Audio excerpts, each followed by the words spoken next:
What's going on, everybody? It is February 4th in the greenhouse, and I have already seeded a ton of things today, and I'm going to continue to seed a bunch of things today, and I want to walk you through the process. I want the reason we have two different seeding sessions essentially is because I wanted to try something new with a style of video I've been seeing a lot of on YouTube, which is this silent vlog type of thing, where you watch somebody do thing or go about their day, whatever the case may be, and there's text on the bottom. So I want to try that. That being said, I also like talking. Frankly, it was very hard for me not to talk in the video. So we're gonna do two different types of videos, one with silent and one with like talking. Let me walk you through what we've already seeded, and then I'm gonna walk you through what we're going to seed. We've seeded essentially this whole first tray right here, which you can kind of see, is herbs. Some of them are like food culinary herbs, and some of them are medicinal herbs. What we have is starting off with chives. We have thyme. We have oregano, and we have parsley and dill. Those are the ones to eat. And then we have some medicinal ones. My goal this year, I have two main goals. One is to produce the majority of my food my family actually eats. And when I say it like that is because, while it's fun to grow all these things in the garden, like turnips and beets and radishes and all these crazy tons of cabbage and stuff, my family frankly doesn't eat them, and it is really hard to have the self-control to grow things that you actually will eat, as opposed to just growing things for the sake of growing things. And you can get a lot more bang for your buck for your size of your garden if you are a lot more diligent with what you actually plant. Like realistically, my family does not need 30 cabbages. If we even need 3, I like making sauerkraut and stuff, but like, I don't need 30 cabbages. It's fun to grow. They're fun to grow, but realistically, I don't need it. I don't need, my goal this year is to cut down on peppers because, like, frankly, like we eat a lot of like peppers, like sausage and peppers, like sweet peppers. I'm talking, but I don't need 500 peppers. Like, I can do a lot more with different things that we actually use and make the most of it, and like really go through the things that, like, everybody has their, we all like eat specific things. So those are my that being said, like trying to have a lot more what's the word I'm looking for, like self-control.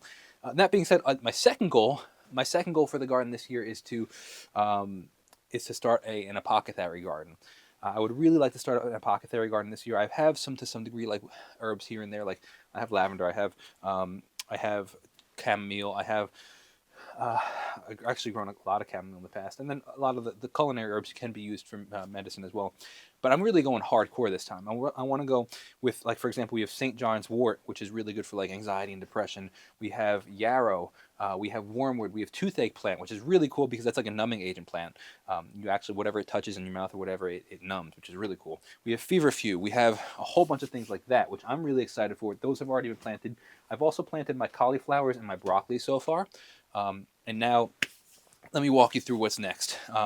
I'm also last year and this year, trying to be very, very variety specific. Growing in the garden, everybody's garden is different, and everybody's location is different. Everybody's climates are different. So the type of while you're growing up a broccoli or pepper or an onion, whatever the case may be, it is really important to grow varieties that are specific to your area.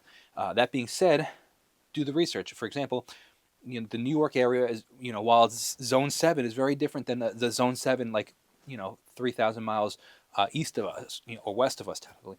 And it's really interesting, or north or south. So, like, don't just buy the most popular variety. And part of the problem that a lot of these big box stores have with seeds, while they're great, and it's really great to get your seeds from them, and I have in the past, they do the most generic versions because they want to market to the most people possible, as well as, like, I don't think, now this could be the case, but I don't think the Home Depot or the Lowe's in Florida and the Home Depot and Lowe's in Maine are getting two different varieties of plants that work well in each of those. In fact, they're most likely just getting the same broccoli, the same pepper, the same, which is nothing wrong with it. It will work, but you can do so much better if you go variety specific. So the types of broccolis, the types of cauliflowers, the types of peppers and onions, get them. Tomatoes, get them that will succeed in your climate. Tomatoes especially. There's 1,000 different varieties of tomatoes out there that can really like that are really variety specific to what you want to do. So for example, if you want sauce tomatoes, or if you want slicing tomatoes, or if you want really sweet fresh tomatoes, they all are really specific, and they're also specific to the location. For example, I like to grow the New Yorker tomato, is one of the tomatoes, I mean, of the many that I grow, and that specifically was bred for the New York area. Now it can do well other places, but like, why not do one that was specifically bred? It knows the climate, it thrives in that climate, so why not use that specific variety? So keep that in mind. We've already done, I guess, the broccoli. So what we're gonna do now is we're gonna do some cabbages. Again, what I was just talking about, having control with the cabbages. We're only gonna do a couple cabbage. We're gonna do some actual heading cabbage like this with the Brunswick cabbage, and then we're gonna do what I really like is some Napa cabbage. And then in the cabbage category, we also have some pak choi, which I actually really like doing things like that. So we're going to do pak choi first. Actually, no, we're going to do the Brunswick cabbage. Now, I'm hoping that in February, early February, it's enough time, because I've had trouble, particularly with these type style of heading cabbages, getting success with them. I've been very successful with like the Napa cabbages and the Chinese cabbages. It does really well for me. I don't know.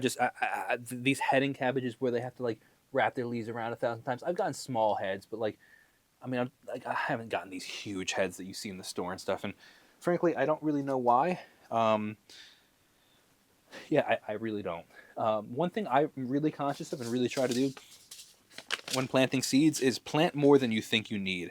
I have lost so many different seeds to so many different reasons. There could be 1,000 things that go wrong in the garden, whether it be pests when you actually put things out, whether it be in the actual seedling stage, they damp off, which means that the water, it's too much water, and they kind of like get this like weird, where the stem meets the soil, they get really skinny and shriveled and not that strong looking, and it could kill them or just make them not as successful when you put them out.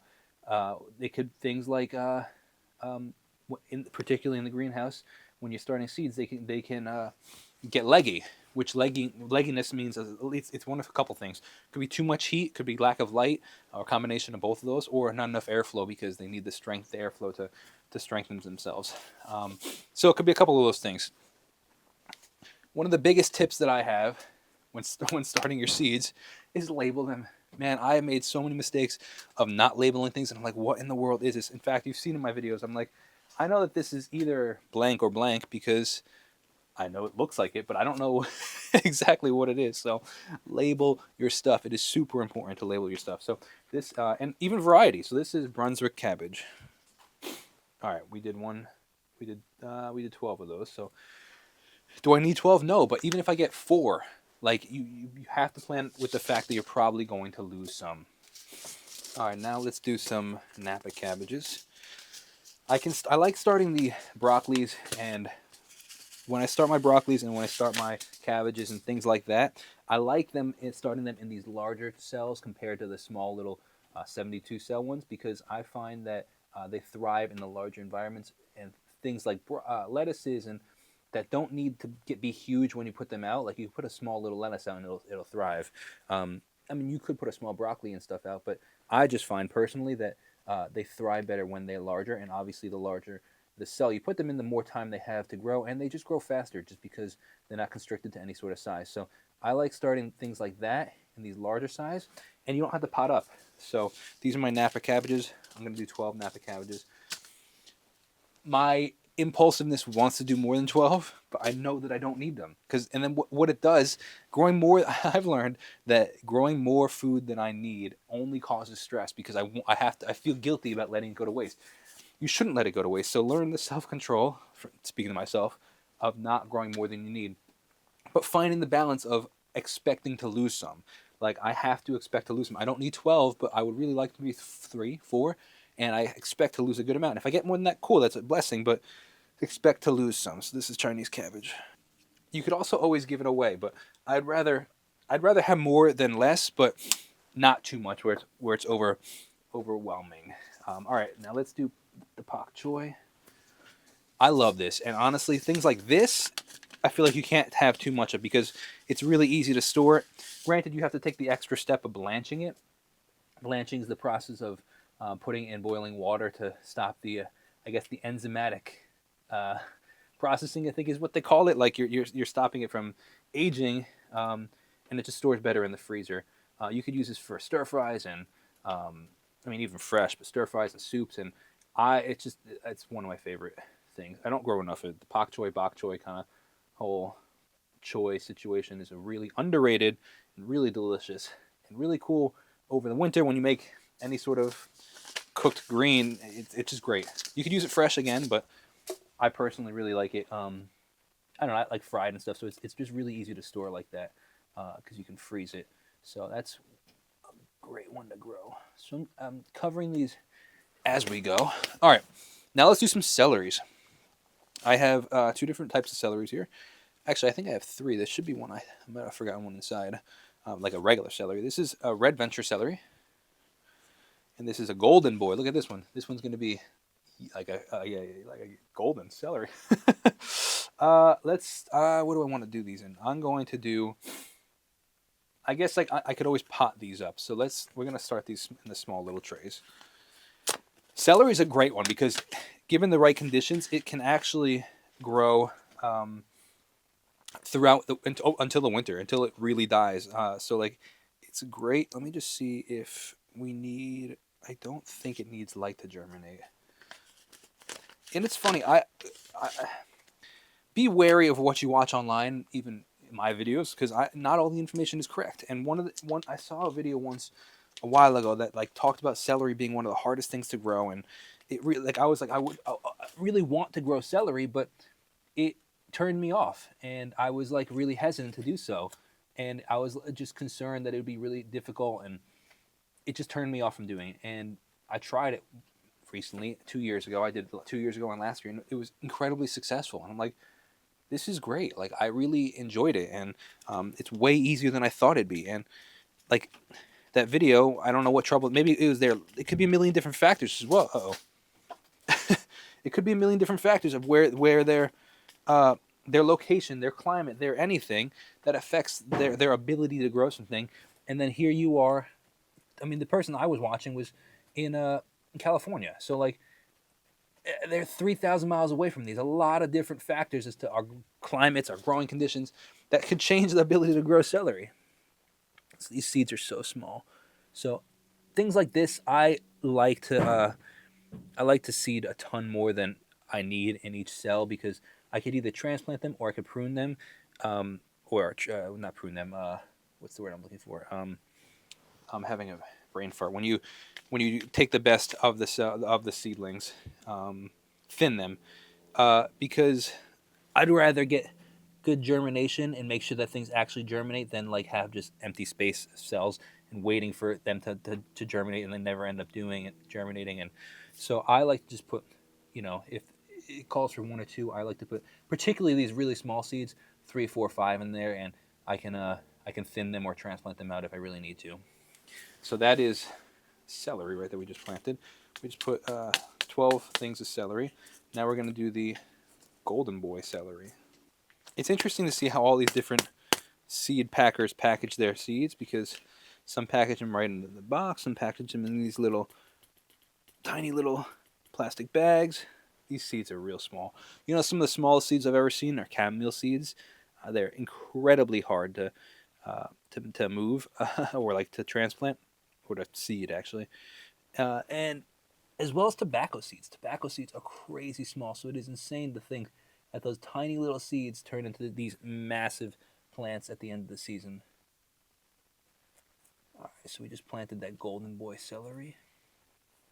Now, I am trying for the first time to grow in a cocoa coir perlite mix.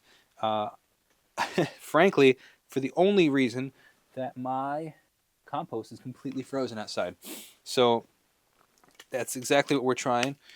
I mixed it all yesterday and turned into these things. It's cool. I mean, one of the benefits of it is that I don't have to worry about it having any sort of like weed seeds because when you one of the problems you have from using compost is that you are susceptible to any sort of weeds that have gotten in there. So you don't have to worry about that when you use when you make your own seed mix from actual just like either cocoa coir or perlite or anything like that. So I'm excited to see how that works, because sometimes I get a little bit of weed pressure, even in my compost mix. All right, so that is celery.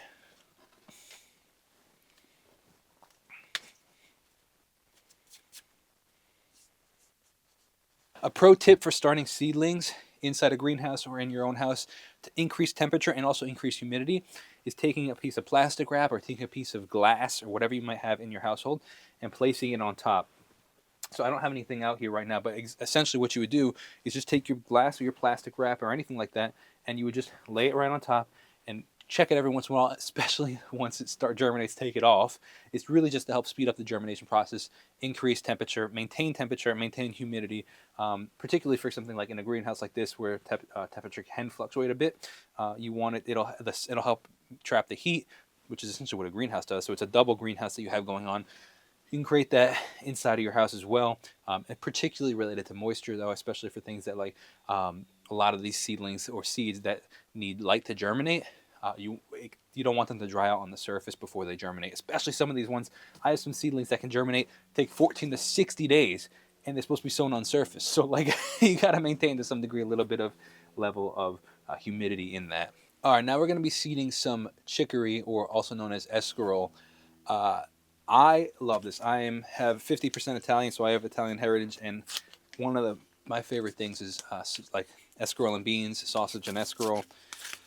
Oh man, it's a great thing, and it's a great thing when you can grow it yourself. I made some last year. I was very proud of myself. Called my grandma right out. I was like, "Guess what? I made homegrown escarole and beans from the garden. They were my own beans. They were my own escarole, my own onions, my own garlic. It was quite a glorious feeling. So if you can do things like that for yourself, it's a very fun.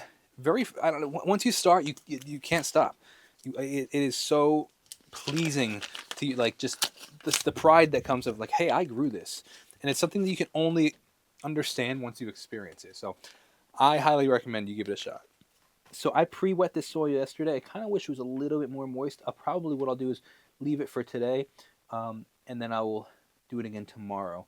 So I'm just making a couple of divots in the soil so that I can place these seeds and then cover them right up with the trays. I mean the seeds in the trays. Cover them up with some soil. Pro tip: when you are seeding seeds, when you're seeding, make sure you take the dirt off of your hands because it makes it a lot harder to grab the individual seeds, and you can't tell if you're dropping a seed or a piece of dirt on in the actual cell. So be conscious of what you're what you're doing. All right, so we got a couple blocks of escarole. My grandma would be very proud. Now, things like this, these leafy greens, work really well in cooler weather. So that's why you want to start them for spring as opposed to letting them run through summer. A lot of them will bolt in summer, which is when they start to seed themselves and they start to flower and they stop. They want to either get really bitter, particularly related to like lettuces and spinaches and stuff like that. But they also stop focusing on leaf production and start focusing on flower production, essentially trying to reproduce the flowers, and our flowers turn into seeds, which then are their reproductive organs. So they're trying to focus on reproducing more than they are on actually growing, which is their greenery. Again, my goal is to not overplant this year. I have so much going on in life with kids and work and all this stuff that I want to enjoy it rather than be stressed by the garden. All right, let's do some lettuces. I got 2 lettuces right now. I'm going to be planting more later. It's a little early for lettuce, but I'm going to be putting them in my greenhouse, my polytunnel. So we have Bib lettuce, Bib butterhead lettuce, and Marvel of 4 Seasons lettuce. So butterhead Bib is one of the best lettuces out there. Personally, that's my personal taste. It goes great with everything. It goes great in a salad. It goes great, honestly, even better for culinary aspects of like putting it on a burger. Like romaine and things like that are good for burgers, but butterhead Bib, it's the best on a burger. So I highly recommend trying that variety. And then also, speaking about varieties, things like I said about the Marvel of 4 Seasons, specific varieties like that grow really well in 4 seasons. So what that means is like they grow really well in spring and fall, like most lettuces, but also they grow well to some degree as well as a lettuce and leafy green can in summer and winter. So there are things that have been bred to do well in different seasons. So I highly recommend paying attention and just being cognizant of what varieties you're growing, and try to focus on growing the best for your area. Or if you're like, for example, if you know that your area is prone to powdery mildew based on your climate, try to find disease-resistant plants that are disease-resistant to powdery mildew and things like that. Planting lettuces, and in fact, planting a lot of these seedlings, you can, whether it be lettuce, whether it be peppers, whether it be tobacco, whether it be anything, you can plant more than you need in a specific, even single cell. And if they a lot germinate, you can, when they, at the very early stage, you can pluck them out, and you can start them in, like move them over to another one. So, for example, things that you might want more of, or you weren't sure if they were going to germinate, I would overseed, and then I could pluck them out and transplant them into new seedling trays if I really wanted to. And I do that very often, particularly related to things that are surface sown or really small seeds, because I don't know if they're going to properly germinate, and I don't want to risk it. So don't want to risk losing them, or like wasting the time of not getting anything to germinate and it's just sitting there. So I like to personally overseed, and I can always transplant them out and essentially up pot them is what I would be doing. You just have to be very careful about the roots, but at the really early stages, they are actually pretty flexible. So especially when they only really have that single taproot that comes out. So definitely consider that when you're planting things. All right, so now that what I just planted right there was Nero de Toscana. Essentially, it's dinosaur kale is what they call it. It looks like the skin of a dinosaur. So I need to write out kale, and I need to write out lettuce. So it is February, and I'm debating the idea of starting my peppers now. Technically, I really should be, but it's chilly in here in the greenhouse. So I have a heat mat going. I really, if I want to do this, I need to be cognizant of doing, like putting like a piece of plastic on top, or really keeping the moisture in and really keeping the temperature up. Honestly, the temperature helps. Even glass would really work well, keeping the sunlight in and heating up the soil a bit more. I have a heater in here, but I keep the heater to like 59, 60 degrees. It doesn't need to be that warm, but we'll try it. We'll see what happens. They might just take longer to germinate, but let's give it a shot. I could also actually, what I might do is put them on this higher rack, because it gets way warmer up here than it does down here. But I don't know. The problem is, if you wait too long, then they're smaller, and you just lose out on growing time. So it's not the end of the world, but I just want to maximize growing time. I want to maximize. You also have to be conscious of if they're too big when you plant. When you start this, like if you start them too early, they will be too big before they can go outside, and then you have to figure out where you're going to store them and if you can up pot them and that whole process. So be conscious of when you're starting these seedlings. It makes a really, really big difference to the success of your plants. So what I'm planting right now is King of the North sweet bell pepper. This is great, especially for these I live in New York, so relatively northern climate.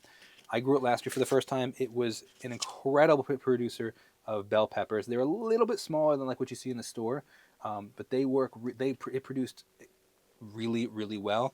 I got a ton of green peppers, and I got some red peppers as well. Red peppers are the same exact as a green pepper, same exact plant. It's just that they are more mature of a plant, so you let them essentially more ripe of a plant, just like a green tomato versus a red tomato. Same exact tomato, it's just different maturity levels. So what that means, though, is as you let it mature on the plant, there's a lot more things that can go wrong. There's pest pressure. There's rotting. There's so much more that can go wrong. So it's a lot harder to actually get a successful red pepper as opposed to a green pepper.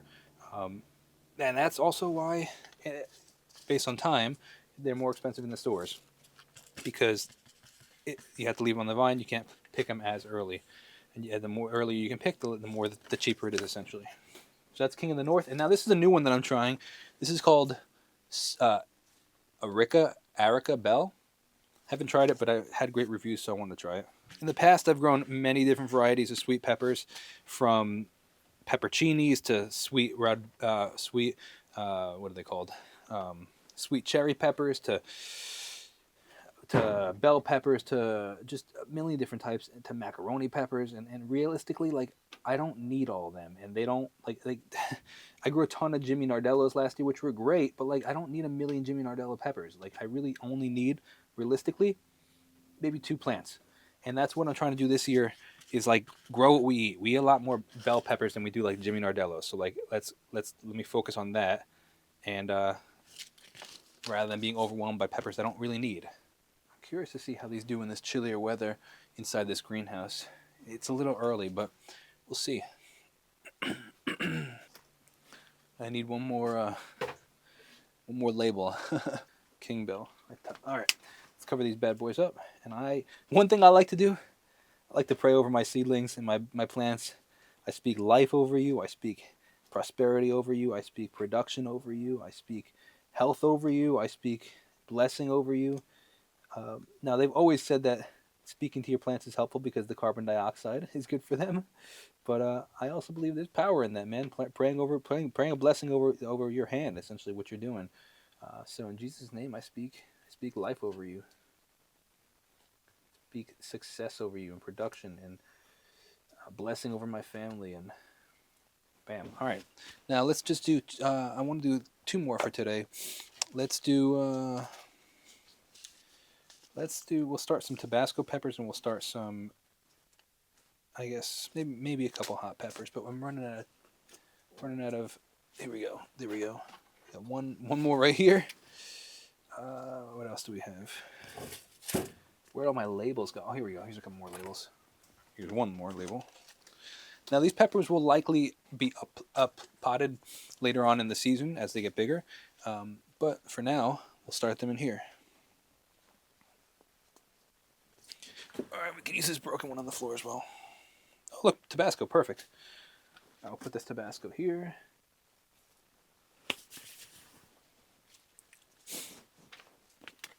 So what I'm going to do with these Tabasco peppers, well, frankly, I only have 4 seeds, so that limits me on how many I can grow. And realistically, I don't need a ton. What I was going to say is I was going to plant, I really only wanted 3 or 4 of them. I pray that they germinate well. But I could also just start 2 in one tray or one cell and put them slightly apart. So if they do both germinate, I can pluck one out and plant it somewhere else. So Tabasco pepper right there. Now we're going to do a couple jalapenos. Realistically, I don't need a ton of jalapenos. They're nice for cooking and stuff, like making salsa and stuff, but I don't need 5 jalapeno plants. Like, what in the world am I going to do with that? So let's do some jalapenos. I'm going to do 3 plants. Way less than I usually do. I'm trying to have self-control this year, people. Trying to have self-control. That's jalapenos. Now, I do really enjoy making my own hot pepper, like hot red pepper flakes, and my own red pepper, hot sauce. So that being said, that's what I use the Tabascos for. I also like using cayennes for that, but the Tabasco peppers are really great for that. For your own red pepper flakes and your own Tabasco sauce. Jalapeno. Now let's do some cayennes. Cayennes also work really great for red pepper flakes. Now, one thing to keep in mind is the hotter the pepper, the longer it takes to mature. So just keep that in mind with when you're starting your seedlings. If it's a really hot pepper, it's going to take a long time to mature. So the higher on the Scoville level, the longer it's going to take to be ready for the table. Now, do I need to be starting all these today? No, but I just know my personality that if I'm out here, I might as well do it because I don't know the next time I'm going to have the chance to get out here. So I hope you enjoyed that. Let me know if you have any questions, and I'll see you in the next video.